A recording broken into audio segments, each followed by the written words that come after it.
Hello guys, ఎట్లున్నారు? నేను సూపర్గా ఉన్నా.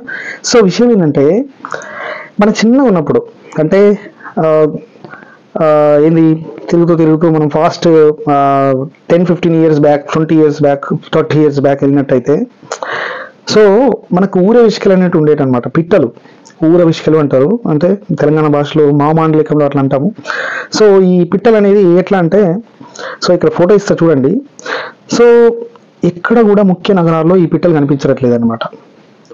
సో నిజానికి ఈ పిట్టలు కనిపించకపోవడానికి ముఖ్య కారణం ఏంటంటే పొల్యూషన్, కాలుష్యము. ఈ కాలుష్యం ఏం చేస్తుందంటే, ఏ రకంగా వస్తుందంటే మొబైల్ టవర్లు, రేడియేషన్లు, ఆ, మొత్తం ఈ ఊర పిచ్చుకలు అనేది, ఊర పిచ్చుకలు అంటారంట, ఈ ఊర పిచ్చుకలు రాలిపోతుంది.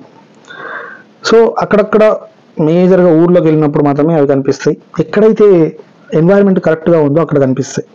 సో కాబట్టి తక్కువ మనం ఫోన్ యూజ్ చేయడం, అవసరం ఉన్నప్పుడు మాత్రమే డివైజెస్ యూజ్ చేయడం వల్ల వీటి ఆయురార్థం అనేది, అంటే ఆ, వీటి జాతిని కూడా కాపాడిన వాళ్ళం అవుతాం. కాబట్టి ప్లీజ్ కైండ్లీ కొంచెం వీటి గురించి కూడా ఆలోచించాలి కదా. ఎవరో 2.0 లాగా ఇంకొక పక్షిరాజు ఎవరైతే కాపాడాలని రాడు కదా, మనమే కాపాడాలి, మన వల్లనే అవ్వాలి. సో అవసరం ఉన్నంత వరకే మనం ఇవన్నీ యూజ్ చేస్తే రేడియేషన్ అనేది తక్కువ అయ్యి అవి కొంచెం జీవించి ఉండే అవకాశం ఉంటుంది. So please kindly aware, subscribe.